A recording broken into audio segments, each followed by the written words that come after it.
Hello students, I am Arvind Kumar, PhD Physics from Suraj School, Rewari.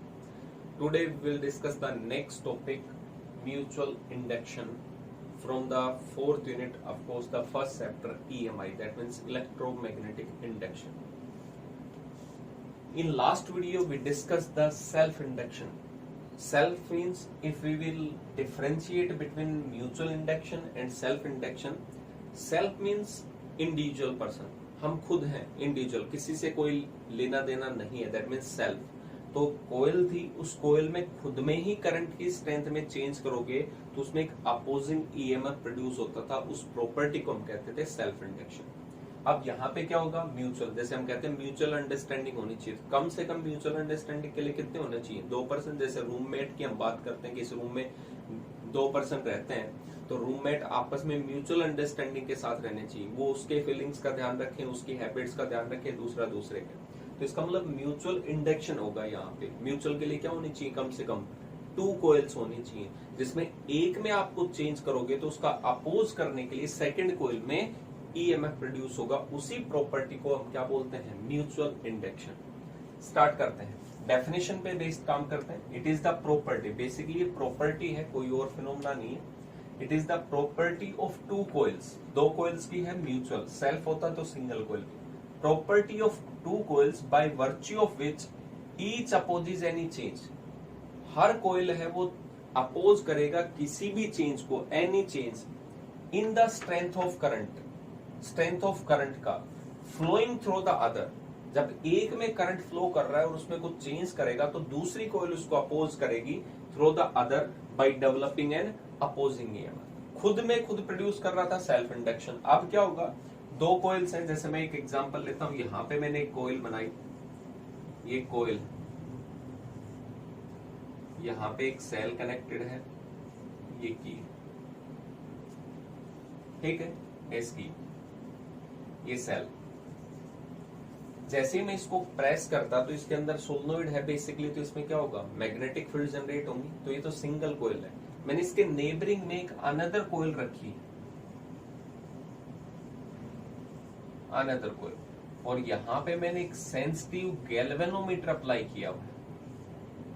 क्या apply किया है, galvanometer. इसका मतलब जैसे ही हम इस की को प्रेस करेंगे तो की प्रेस करेंगे ऑन स्टेज में जब होगा तो करंट जो होगा वो कहां से जाएगा, 0 टू मैक्सिमम वैल्यू, यानी करंट जो होगा वो 0 से मैक्सिमम स्टेज तक जाएगा। और जैसे ही करंट जो है वो 0 से मैक्सिमम जाएगा तो इसके अंदर जो मैग्नेटिक फील्ड होंगी वो किसी भी डायरेक्शन में हो, जो मैग्नेटिक फील्ड होंगी वो भी धीरे धीरे क्या होंगी, 0 से और मैक्सिमम वैल्यू तक जाएंगे। अब ये जो मैग्नेटिक फील्ड है वो इसका एरिया ऑफ क्रॉस सेक्शन, यानी ऐसे मैग्नेटिक फील्ड है और ये हमने कोयल रखी है तो इसके थ्रू भी पास होंगी एरिया ऑफ क्रॉस सेक्शन के, और number of magnetic field lines passing through an area normally magnetic flux होगा। और यहाँ पे जब मैग्नेटिक फील्ड चेंज हो रही है तो इसके थ्रू जो मैग्नेटिक फील्ड लाइंस पास होंगी तो वो भी तो चेंज होंगी, कभी कम होंगी कभी ज्यादा, 0 से मैक्सिमम जा रही तो पहले 2 थी फिर 3 4 5। इसका मतलब इसके थ्रू मैग्नेटिक फ्लक्स क्या होगा, चेंज होगा। और मैग्नेटिक फ्लक्स चेंज होगा तो इसमें क्या होगा, क्लोज्ड अगर सर्किट है तो क्या होगा, इंड्यूस्ड करंट होगा। और अगर ये ओपन होती तो क्या होता, ईएमएफ जनरेट होता। तो बेसिकली वही था कि प्रॉपर्टी है 2 कोयल्स की, जिसमें अगर एक में भी हम करंट की स्ट्रेंथ में चेंज करेंगे तो दूसरी कोयल उसको क्या करेगा, अपोज करेगा। तो जैसे ही मैं इस स्विच को ऑन करता हूं, इसमें करंट की स्ट्रेंथ में चेंज हो रहा था, तो यहाँ पे जब गैल्वेनोमीटर में देखते हैं तो गैल्वेनोमीटर में कुछ डिफ्लेक्शन शो होता है। इसका मतलब इस सर्किट में कुछ करंट इंड्यूस्ड हुआ था, और वो ही क्या था आपके पास में, म्यूचुअल इंडक्शन। जब हम काफी देर हो जाती है, स्टेडी स्टेट होती है की को प्रेस किए हुए, तो इसका मतलब करंट जो होगा वो अपने मैक्सिमम स्टेज पे होगा। अब करंट चेंज नहीं हो रहा होगा तो इसका मतलब मैग्नेटिक फील्ड तो होंगी, इसके थ्रू मैग्नेटिक फ्लक्स होगा बट वो चेंज नहीं होगा। चेंज नहीं होगा तो उस दौरान कोई भी ईएमएफ इंड्यूस्ड नहीं होगा। लेकिन फिर से अगर हम इस स्विच को ऑफ करते हैं वापस, तो ऑफ करते हैं तो क्या होगा, उस स्टेज में करंट जो होगा वो क्या होगा, मैक्सिमम टू कहां पे जाएगा, 0 पे। तो मैक्सिमम से और जब 0 पे जा रहा होगा तो उस दौरान करंट कम होगा, तो मैग्नेटिक फील्ड भी इसके थ्रू लिंक्ड होंगी, कम होगा, क्योंकि सोलेनोइड में मैग्नेटिक फील्ड का फॉर्मूला कितना होता है, म्यू नॉट एन आई। तो करंट जब डिक्रीज हो रहा होगा, ऑफ करेंगे स्विच को, तो इसके थ्रू भी number of magnetic field lines कम पास होंगी तो इसके थ्रू फ्लक्स भी चेंज होगा, और चेंज होगा तो इसका मतलब इसके अंदर ईएमएफ इंड्यूस्ड होगा, और क्लोज सर्किट है तो क्या होगा यहाँ पे डिफ्लेक्शन। लेकिन अब की बार जो डिफ्लेक्शन होगा वो अपोजिट डायरेक्शन में होगा। बेसिकली किधर होगा, पहले जिस डायरेक्शन में था उसके जस्ट अपोजिट। अब यहाँ पे अगर बात करें तो इस फर्स्ट सर्किट में जो सेल था इसमें करंट जो था वो इस डायरेक्शन में फ्लो करेगा, बट फर्स्ट केस में जब हमने स्विच को ऑन किया होगा तो करंट 0 से मैक्सिमम था, तो इसके थ्रू मैग्नेटिक फ्लक्स जो था वो इंक्रीज हो रहा था, तो जो करंट प्रोड्यूस होगा वो इसको क्या करेगा, अपोज करेगा। इस सर्किट में तो करंट ऐसे था, तो इसको अपोज कैसे करेगा, इससे अपोजिट डायरेक्शन में, when we switch on the key. इसका मतलब यहाँ पे अपोजिट डायरेक्शन में, इसमें अगर डाउनवर्ड डायरेक्शन में जा रहा था तो इसमें क्या होगा, अपवर्ड डायरेक्शन में होगा। और जब स्विच को ऑफ करेंगे तो इसमें करंट की स्ट्रेंथ क्या होगी, उस दौरान डिक्रीज हो रही है, डिक्रीज होगी तो इसका मतलब इसके थ्रू मैग्नेटिक फ्लक्स जो होगा वो डिक्रीज होगा, तो इसका अपोज कैसे होगा, उसी सेम डायरेक्शन में क्या करना है, करंट को इंक्रीज। तो उस दौरान जब स्विच ऑफ होगा तो स्ट्रेंथ जो होगी करंट की सेकेंड कॉइल में वो सेम डायरेक्शन में होगी। तो इसका मतलब जब गैल्वेनोमीटर में ऑब्जर्व करते हैं तो इसका मतलब म्यूचुअल इंडक्शन एक फिनोमेना होता है, बेसिकली प्रैक्टिकली पॉसिबल है।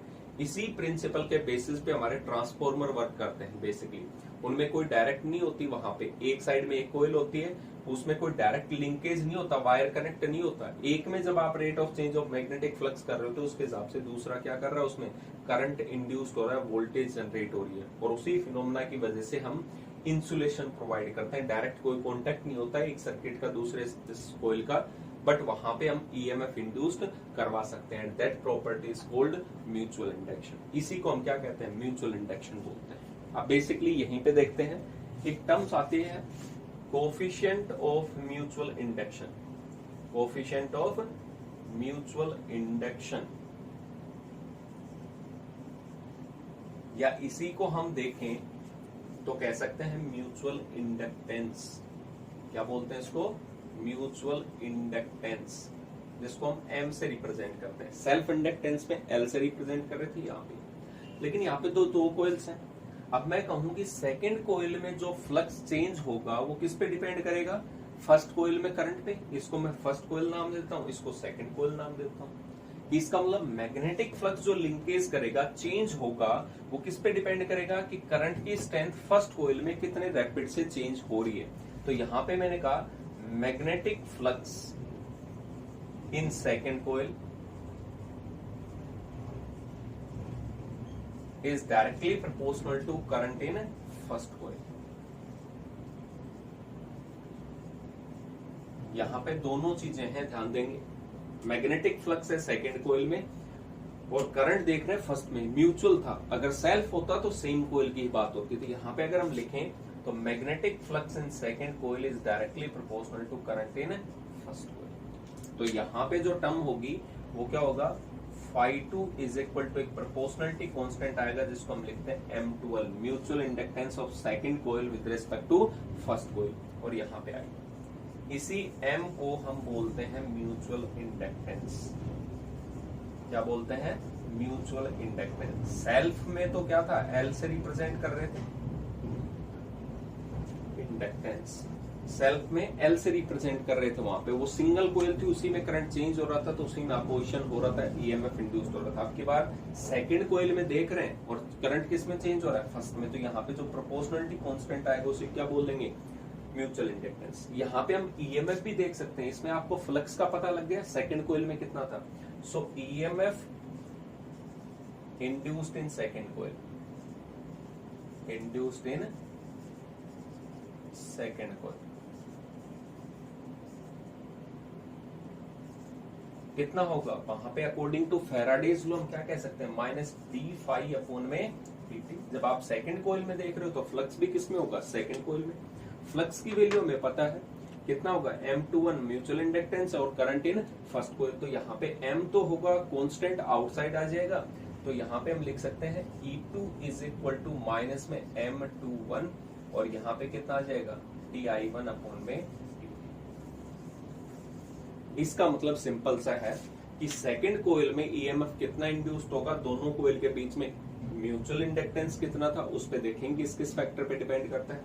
और यहाँ पे di/dt की फर्स्ट कोयल में करंट जो है वो कितने रैपिड रेट से चेंज हो रहा है। जितना फास्टली करंट चेंज होगा उतना ही ईएमएफ सेकंड कोयल में ज्यादा इंड्यूस्ड होगा। दूसरा ये म्यूचुअल इंडक्टेंस है। म्यूचुअल इंडक्टेंस अभी देख रहे हैं किस किस फैक्टर पे डिपेंड करता है कि यहाँ पे ये ओरिएंटेशन पे, ज्योमेट्री पे, डिस्टेंस या सेपरेशन पे, उन पे फैक्टर्स पे डिपेंड करेगा। अभी देखते हैं। तो हमें ईएमएफ का पता चल गया। यहाँ से आप डिफाइन भी कर सकते हो किसको, म्यूचुअल इंडक्टेंस को। क्या कहेंगे, अगर मैं ये कहूं कि करंट जो था वो 1 एम्पियर है, तो जो मैग्नेटिक फ्लक्स होगा सेकंड कोइल में that will be equal to mutual inductance. तो यहाँ पे आप ये भी डिफाइन कर सकते हो, mutual inductance is equal to flux linkage in second coil when unit current is flowing in the first coil. कि वहां पे phi2 जो होगा फ्लक्स इन सेकंड कोइल, उसकी वैल्यू म्यूचुअल इंडक्टेंस की इक्वल होगी अगर हम फर्स्ट कोइल में जो करंट है वो कितना रखें, 1 एम्पियर। तो यहाँ पे म्यूचुअल इंडक्टेंस को इससे भी डिफाइन कर सकते हैं। Mutual inductance is equal to EMF induced in second coil when rate of change of current in first coil is unity. कि यहाँ पे जो rate of change of current था उसको कितना लिख दिया आपने, 1 एम्पियर पर सेकंड। तो अगर ये वैल्यू 1 सेकंड है तो ईएमएफ की वैल्यू किसके इक्वल होगी, म्यूचुअल इंडक्टेंस के। इस तरीके से आप डिफाइन कर सकते हो। यहाँ पे इसकी यूनिट की बात करें तो सेम है, यहाँ पे वेबर पर एम्पियर भी होगा, यहाँ से वोल्टेज के टर्म्स में भी ले सकते हो, कितना होगा, वोल्ट सेकंड पर एम्पियर। लेकिन यहाँ पे जो हम मोस्टली यूज करते हैं वो सेम यूनिट होती है और वो क्या होगी, हेनरी, जिसको हम एच से डिफाइन करते हैं। जो सेल्फ इंडक्टेंस की यूनिट थी सेम वही होगी। जो डायमेंशन फॉर्मूला होगा एल का, क्योंकि यहाँ पे फॉर्मूला वही है, फ्लक्स अपॉन में एम्पियर, तो यहाँ पे भी डायमेंशन फॉर्मूला सेम आएगा, M1 L2 T-2 and A-2 dimension formula. क्योंकि आजकल ऑब्जेक्टिव क्वेश्चन आते हैं तो आपको ये डायमेंशन फॉर्मूला ध्यान रखने होते हैं, छोटे क्वेश्चन में पूछे जा सकते हैं। तो यहाँ पे टर्म्स है। बेसिकली ये स्केलर क्वांटिटी है, इसका डायरेक्शन से कोई लेना देना नहीं है। तो ये तो म्यूचुअल इंडक्टेंस था। अब ये बात करते हैं म्यूचुअल इंडक्टेंस जो है वो किस किस फिनोमेना पे डिपेंड करता है, किस फैक्टर पे डिपेंड करता है। म्यूचुअल इंडक्टेंस डिपेंड ऑन, छोटा सा फैक्टर है, ध्यान रखेंगे, mutual inductance depends on first geometry of coils. अब ज्योमेट्री में आप तो पढ़ चुके हो, ज्योमेट्री ऑफ कॉइल्स कि उसकी शेप कैसी है, साइज कितना है, कितने नंबर ऑफ टर्न्स हैं, क्या रेडियस है, उसकी ज्योमेट्री के बारे में। अगर बड़ी कोइल्स होगी तो आपके पास में नंबर ऑफ टर्न्स ज्यादा हुए या आपके पास में रेडियस ज्यादा हुई तो उसमें म्यूचुअल इंडक्टेंस है वो उस फैक्टर के ऊपर डिपेंड करता है। तो उसमें ज्योमेट्री में ये सारी चीजें आ जाती हैं। दूसरी टर्म्स हम देखें, सेपरेशन बिटवीन कोइल्स। क्या देखेंगे, सेपरेशन बिटवीन कोइल्स। ठीक है, तो यहाँ पे ये टर्म्स है तो सेपरेशन पे भी डिपेंड करता है। तो यहाँ पे अगर हम देखें इस चीज को तो सेपरेशन, अगर मैं इस सेकंड कोइल को ज्यादा दूर रखता तो उसके थ्रू जो लिंकेज होता मैग्नेटिक फ्लक्स वो क्या होता, कम होता तो इसमें ईएमएफ इंड्यूस्ड भी क्या होता, कम होता वहां पे। तो इसका मतलब सिंपल सा है कि यहाँ पे सेपरेशन भी डिटरमाइनिंग फैक्टर है कि अगर कोइल्स को सेम कोइल है, सेम सब कुछ है, लेकिन आपने सेपरेशन ज्यादा दूर रख दी तो उसमें ईएमएफ इंड्यूस्ड जो होगा वो क्या रहेगा, कम होगा। थर्ड जो हम देखते हैं वो है ओरिएंटेशन, ओरिएंटेशन ऑफ कोइल्स। ये 3 फैक्टर हैं जिस पे म्यूचुअल इंडक्टेंस डिपेंड करता है। अब ये ओरिएंटेशन क्या है उसका फैक्टर देखते हैं, एक बार छोटा सा देखते हैं। सपोज करते हैं कि हमारे पास में 2 कोइल्स हैं।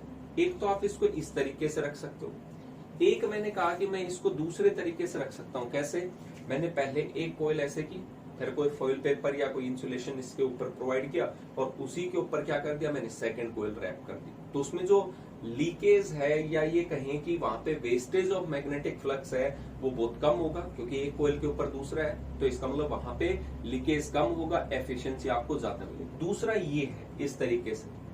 और तीसरा, अगर मैं इन्हीं कोइल्स को ऐसे रख देता तो क्या होता, एक कोइल है वो सेम इसी तरीके से रखी हुई, ये है सेल वगैरह लगाए वहां पे, और सेकंड कोइल मैंने ऐसे रख दिया।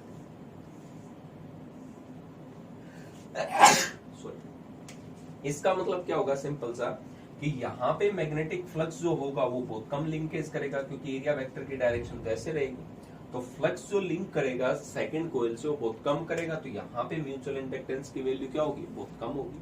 तो इसका मतलब ओरिएंटेशन भी काफी इंपॉर्टेंट फैक्टर्स पे डिपेंड करता है। बेसिकली इसमें ज्योमेट्री भी है, जिसमें नंबर ऑफ टर्न्स भी आ जाता है, रेडियस भी आ जाता है, साइज और साइज वगैरह भी आ जाते हैं। दूसरा है सेपरेशन बिटवीन कोइल्स, दोनों के बीच में डिस्टेंस कितनी, और थर्ड ओरिएंटेशन की, उसी कोइल को उतनी डिस्टेंस पे आप किस एंगल पे प्लेस कर रहे हो, वो भी इंपॉर्टेंट रोल प्ले करता है। इसी को मेजर करने के लिए एक टर्म्स बनाई गई जिसको हम बोलते हैं कोएफिशिएंट ऑफ कपलिंग। देखते हैं उस चीज को, देखते हैं। इसमें एक छोटा सा पॉइंट आपसे पूछ लिया जाता है इसमें कई बार 1 मार्क्स में, कोएफिशिएंट ऑफ कपलिंग, जिसको हम के से डिफाइन करते हैं, डिनोट करते हैं।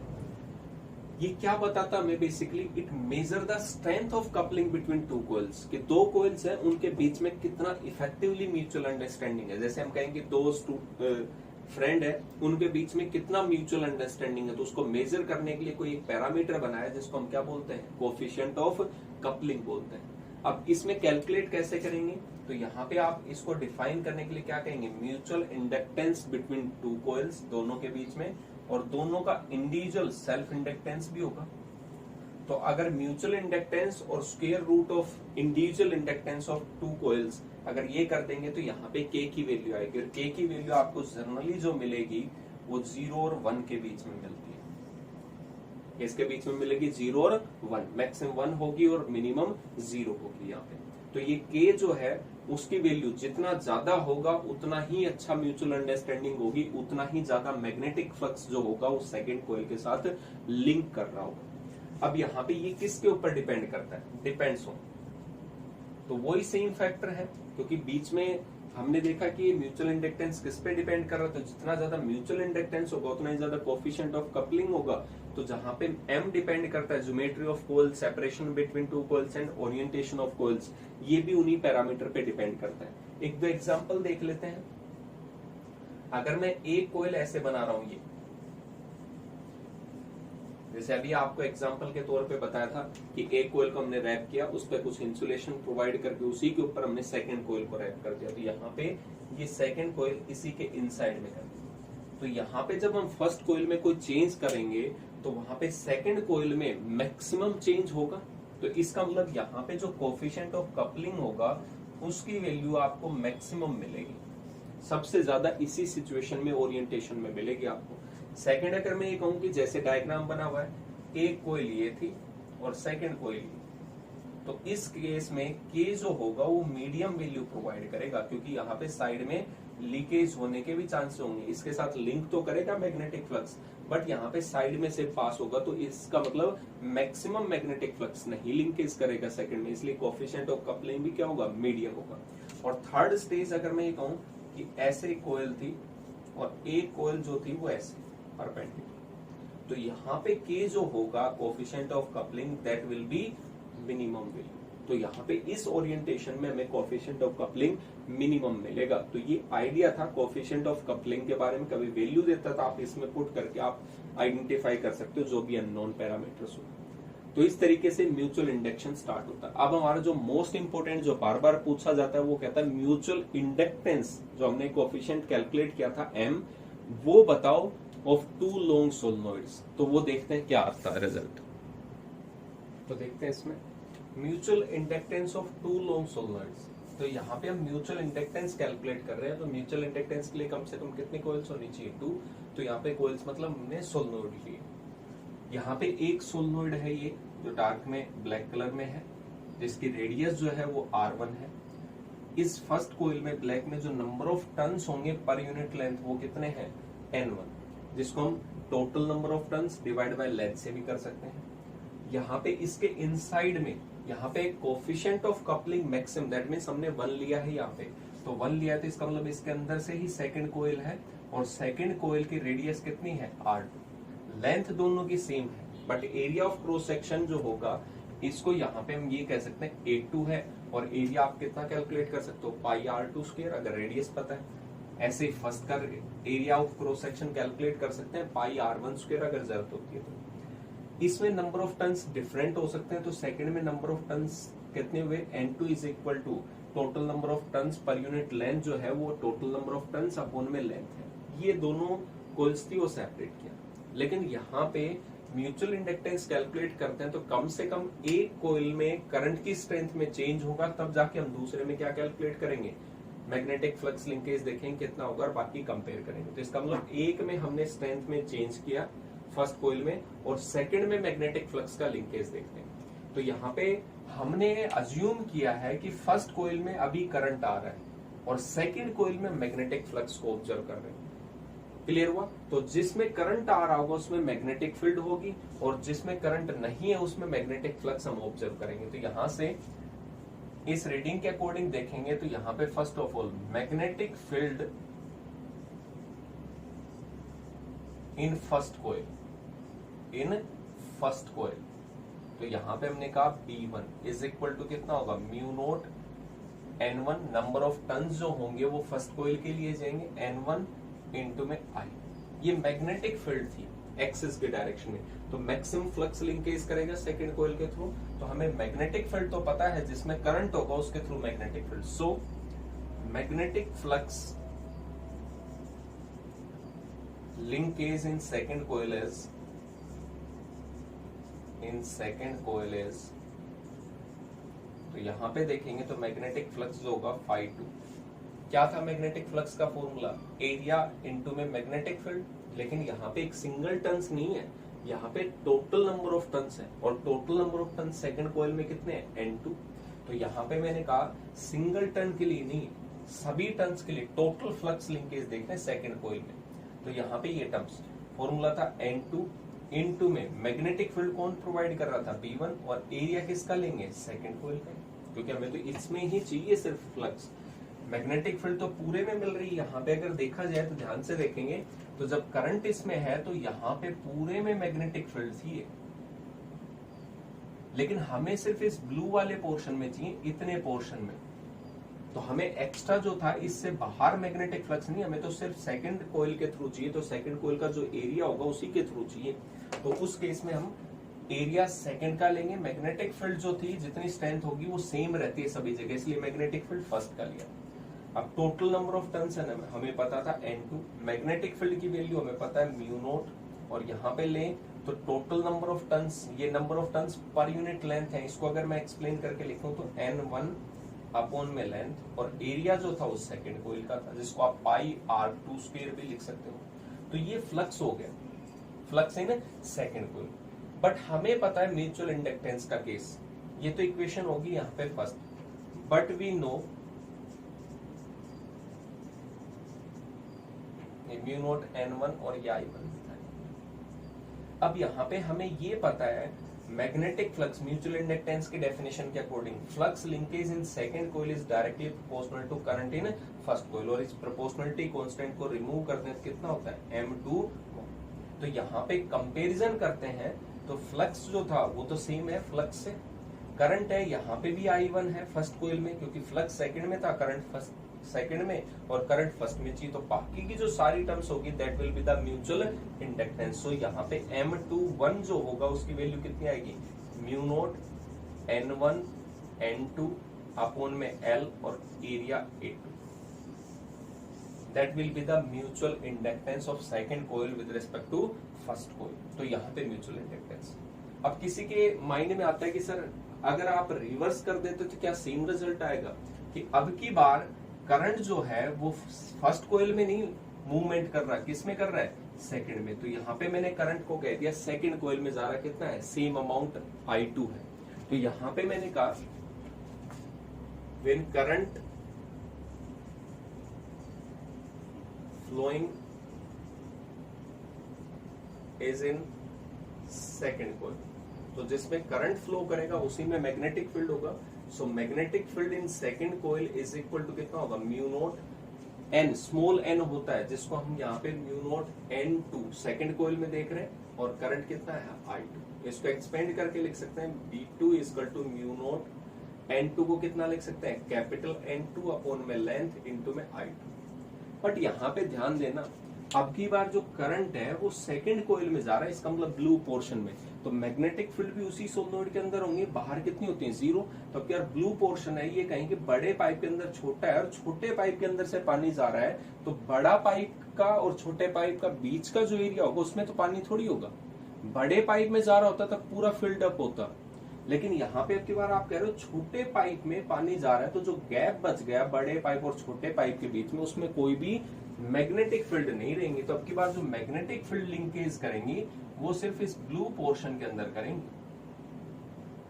यहां इस ब्लू वाले पोर्शन। तो इसका मतलब जो मैग्नेटिक फील्ड है वो ओनली अब की बार इस ब्लू पोर्शन के अंदर है, और फ्लक्स हम देखेंगे किसमें, बड़ी कोइल में। तो जब मैग्नेटिक फील्ड यहीं पे है तो इतना ही एरिया लेना पड़ेगा, क्योंकि बाकी का जो एक्स्ट्रा होगी उसमें तो magnetic field, number of magnetic field lines कितनी है 0, तो 0 होंगी तो वहां पे फ्लक्स भी कितना होगा, तो जो गैप बच गया उसमें कोई भी फ्लक्स नहीं होगा, तो फ्लक्स जो चेंज होगा वो किसमें होगा, ओनली छोटे पोर्शन में। तो ध्यान रखेंगे यहाँ पे हमेशा जो मैग्नेटिक फ्लक्स होगा उसका गैप जो होगा वो छोटा एरिया से होगा। So magnetic flux in first coil formula हमारा वही है, magnetic flux in first coil is equal to number of turns, कितने थे टोटल N1, मैग्नेटिक फील्ड किसके लेंगे, जो भी प्रोवाइड कर रहे हैं, बट एरिया जो था बड़े का लेना चाहिए था, लेकिन इसका जो गैप बच गया उसमें कोई मैग्नेटिक फील्ड नहीं है, इसलिए कंप्लीट एरिया नहीं लेंगे, क्योंकि बाकी के एरिया में मैग्नेटिक फ्लक्स 0 है, तो जिसमें मैग्नेटिक फील्ड होंगी उसी में फ्लक्स लिंकेज करेगा, इसलिए हमें एरिया किसका लेना पड़ेगा, P2। अब मैग्नेटिक फील्ड की वैल्यू हमें पता है, यहाँ पे लिखें तो P2 इक्वल टू कितना था, म्यू नोट N1 था ये, N2 और यहाँ पे I2 और ये लेंथ और ये एरिया A2। वी नो, हमने मैग्नेटिक फ्लक्स म्यूचुअल इंडक्टेंस का पढ़ा है, flux in first coil is directly proportional to current in second coil. Proportionality constant देखेंगे तो कितना आएगा, mutual inductance in first coil with respect to second. Comparison करते हैं, यहाँ पे I2 भी है, सो यहाँ पे mutual inductance of first coil with respect to second कितना आएगा, mu naught N1 N2 upon A2 upon में L। इसका मतलब यहाँ पे दोनों म्यूचुअल इंडक्टेंस आपको बार बार नहीं करना डेरिवेशंस, यहाँ पे पूछा जाए तो बताना है। और कहने का मतलब था जी फर्स्ट कोइल से सेकंड में हम कैलकुलेट करें या सेकंड से फर्स्ट में, दोनों की जो रीडिंग आएगी वो दोनों की क्या होगी, सेम होगी, कोई उसमें डिफरेंस नहीं होगा। वहां पे म्यूचुअल इंडक्टेंस से फर्स्ट में आप करंट दो, सेकंड में कैलकुलेट करो, या सेकंड में दो फर्स्ट में कैलकुलेट करो, म्यूचुअल इंडक्टेंस रिमेन्स सेम जब तक आप ज्योमेट्री में, ओरिएंटेशन में या सेपरेशन में चेंज नहीं करते, म्यूचुअल इंडक्टेंस डजंट चेंज। और दूसरा यहाँ पे पॉइंट अच्छा से याद रखना आपको कि हमेशा स्मॉलर एरिया वाला लेना है। जब भी आप न्यूमेरिकल डिसाइड करेंगे तो जो छोटा सोलेनोइड होगा उसका एरिया, और जिसकी लेंथ ज्यादा होगी उसकी लेंथ। कई बार आपको सेपरेशन दे देता है कि लेंथ एक की L1 है दूसरे की, तो जिसकी लेंथ ज्यादा होगी वो लेंथ आपको कंसिडर करनी है, और जिसका एरिया छोटा होगा वो एरिया कैलकुलेट करना है। तो smaller area and longer length को आपको कंसिडर करना है। That is the mutual inductance of two long solenoid. Important topic है, एक बार इसकी प्रैक्टिस अच्छे से पढ़े, ठीक है। इस चैप्टर में बेसिकली सेल्फ इंडक्शन और ये म्यूचुअल इंडक्शन के ही टॉपिक ज्यादा इंपॉर्टेंट, और एक एडी करंट से छोटा क्वेश्चन पूछा जाता है, तो इसका ध्यान रखेंगे। बाकी एक एग्जांपल का वीडियो बनाया था मैंने, डायरेक्शन ऑफ इंड्यूस्ड करंट कैसे फाइंड आउट करते हैं, उससे आपसे छोटे क्वेश्चन पूछे जाते हैं एग्जाम में, तो इनकी ही प्रैक्टिस बहुत ज्यादा करनी है। Thank you.